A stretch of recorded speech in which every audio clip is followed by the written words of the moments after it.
loves, well, as you know, I am Stephanie Love, and this is my new vlog.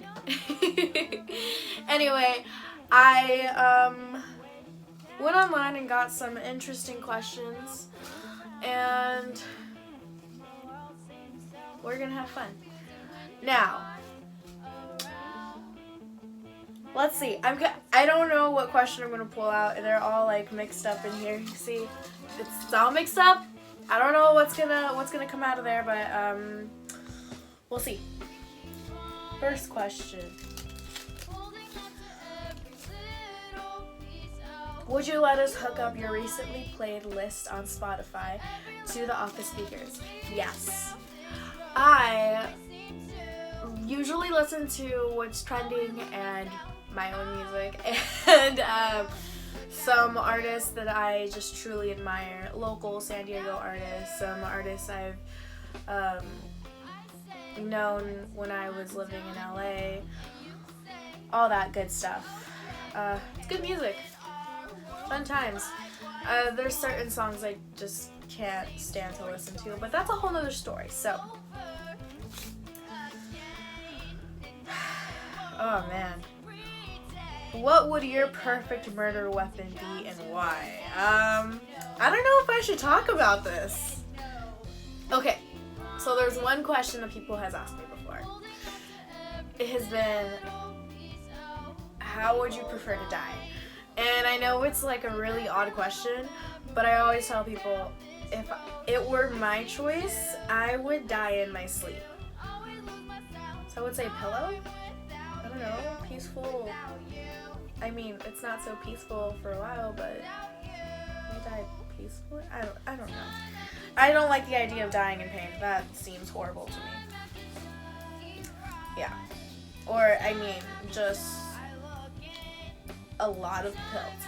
Or alcohol. Bad question to ask me. Oh, man. Okay.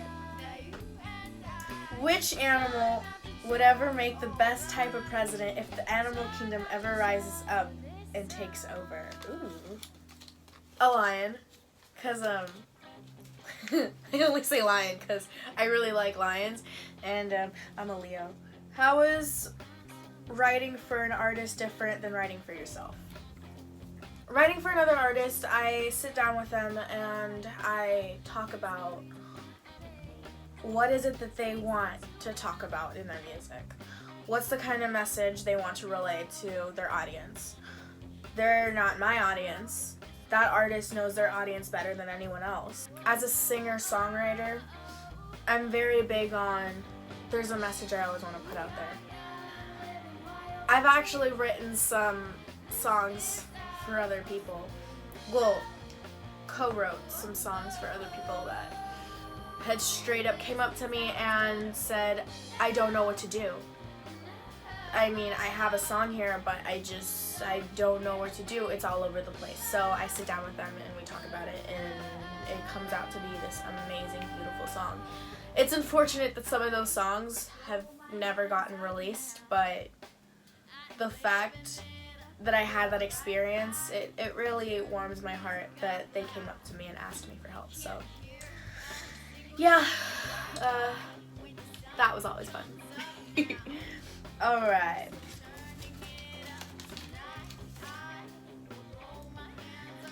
If you could steal credit for a great piece of art, song, film, book, etc., which one would you claim? Ooh, that's hard.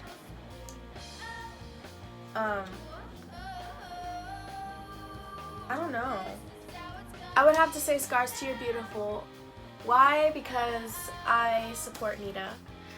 I used to have an eating disorder myself, and that song really, really speaks to me. It's a really beautiful song, and the message it relays is just, it's personal. So, I love it. Let's see. Do you follow a formula when you write?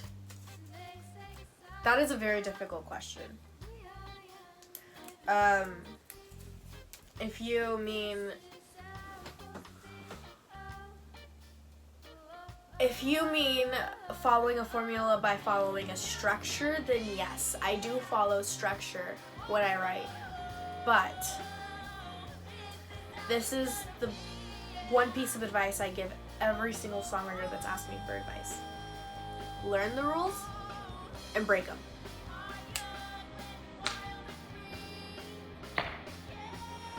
Formula, I mean, the most basic thing in songwriting is verse, pre-chorus, chorus, second verse, pre-chorus, chorus, bridge, chorus, chorus, whatever you want, sometimes outro. Yeah, pretty much.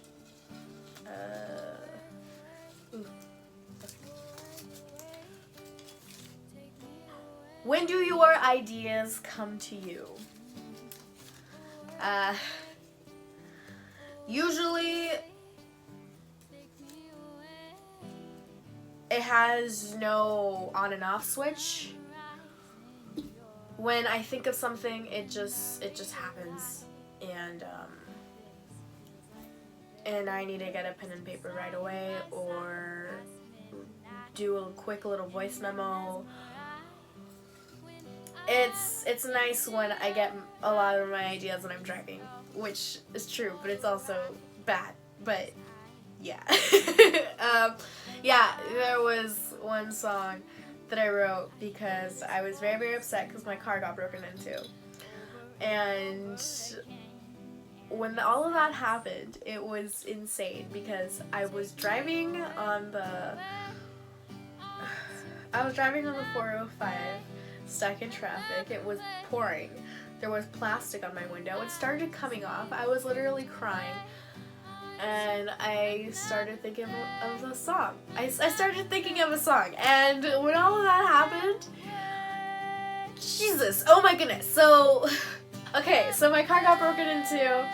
I was freaking out. I didn't know who else was up and in the city at that time. But I did know that my ex he had just gotten back from a work trip, and I was just like, okay, well, the chances of him being up right now are very likely. So, mind you, I kind of told him off when I found out he did things. But anyway, I called him and I was like, hey, I don't know if you're up right now. I really need you. And he didn't answer, so then later on he found out what happened through Instagram and didn't even bother to ask me if I was okay, which I think was kind of a dick move, but you know, happens. No way to get my affection back or even my respect back. So you brought that one on yourself, buddy. What's next? I'm finally going into the studio and finishing up the vocals for my first full-length album, which I've been working on for a very long time, and I'm very, very excited about it. And I cannot wait to share it with you. Alright. Jesus Christ, what's with all these death questions? Okay, you're on death row. What would your last meal be?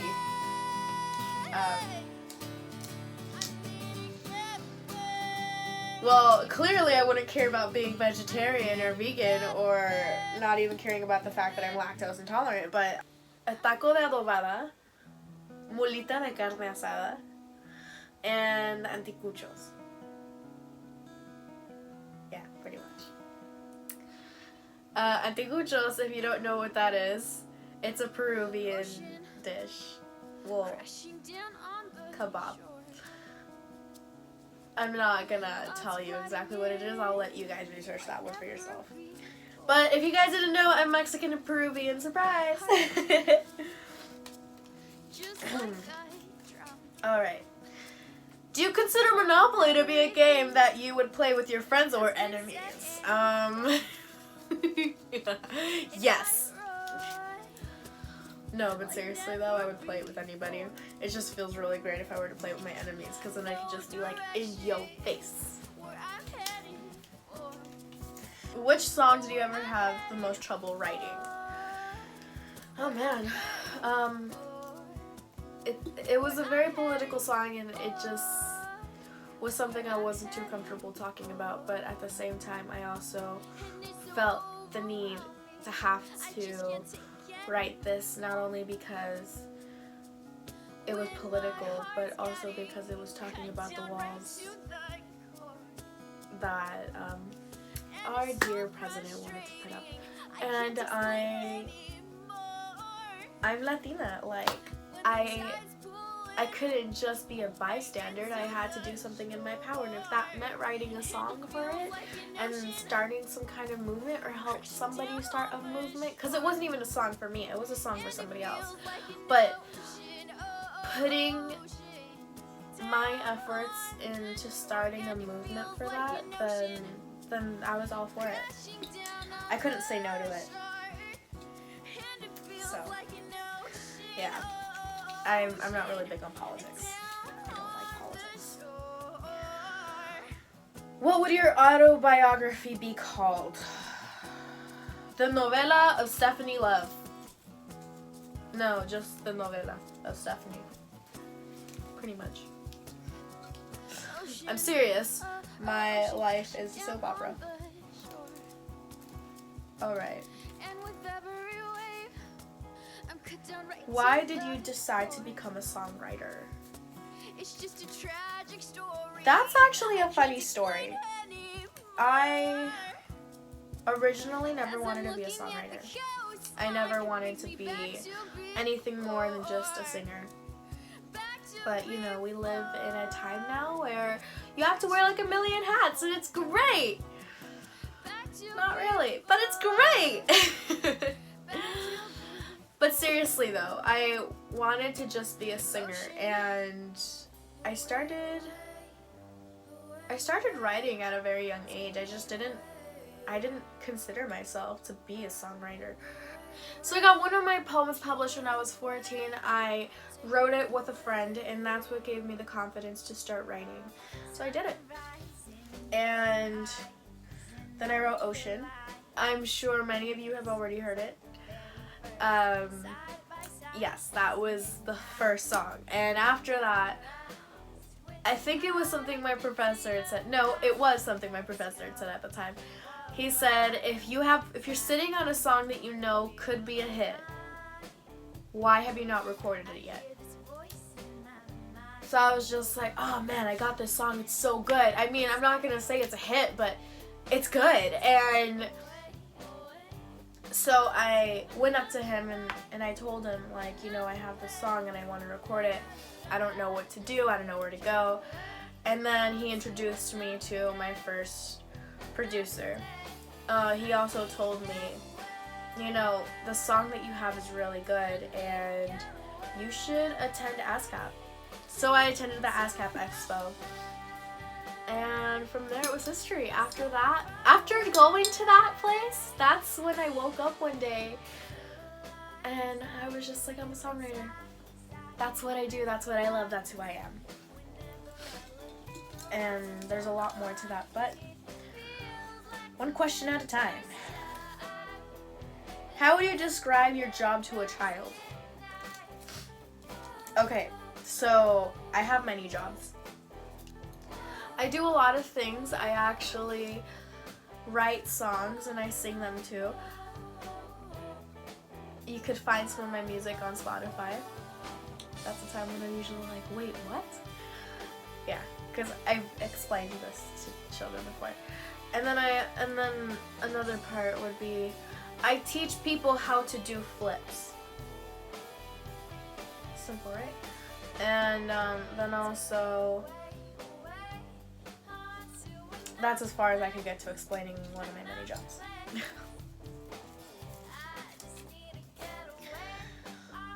What's your favorite piece of music and why? Ooh.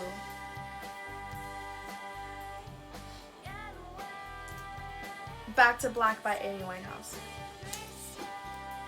Because Amy, she's amazing. I love her, and she's awesome.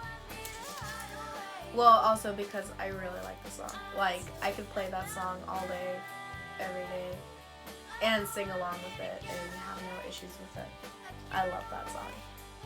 She's actually one of the people I truly admire as a musician. Everyone has a good app idea. What is yours? A good app idea that I would probably have is more like sing into your phone and then that processing the melody you just sang into what could be the appropriate chords for that. Pick up your ukulele, guitar, or just sit at your piano bench and start playing. It would be a very beneficial tool for songwriters because because I suck at music theory. My boyfriend knows that.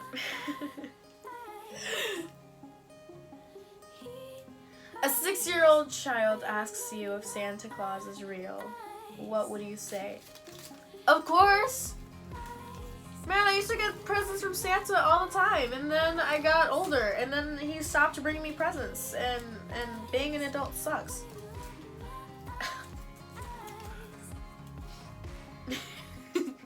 For real.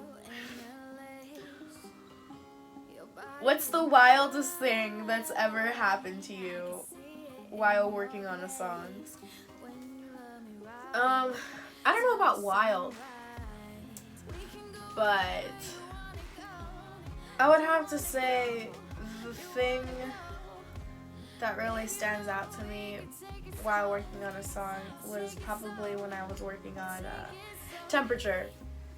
Wasn't wild, it's just kind of a funny story. What happened was, I was sleeping on my friend's couch. I was staying in New Jersey for like a month, and it was great. And I wake up to him playing this insanely loud beat. I'm not a morning person, and the East Coast, they're 3 hours ahead from California, so I just kind of look at him like, why? But then he starts adding in some like melodies, and the first thing I do when I wake up, I go straight to the restroom, do my business. Literally walked into the restroom, ran out, and I'm all like, I have an idea. And that's how Temperature happened, by the way. I went into the restroom, ran out, and I said I had an idea. And yeah, best idea ever. I loved it.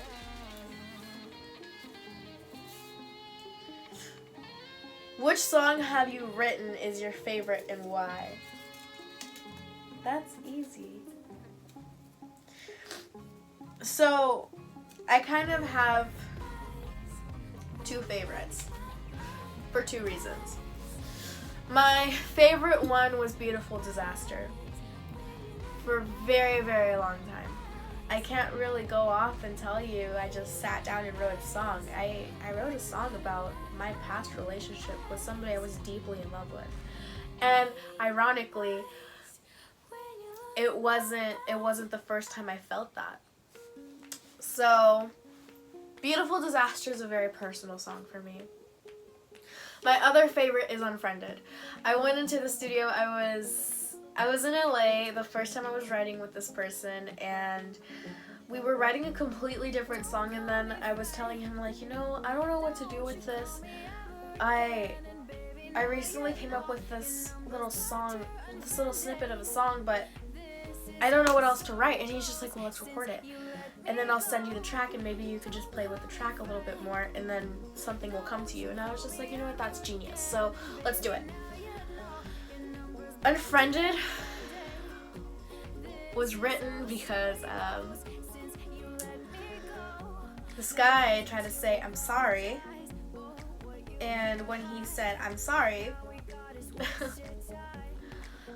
he was like, I'm sorry, but can we still be friends?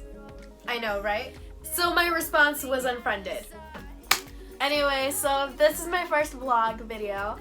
I hope you enjoyed it. I hope you learned some new things about me. Maybe you just think I'm boring or something. Whatever, think I'm boring. I have to get going. I love you guys. A new video will be up soon. Bye. Mwah.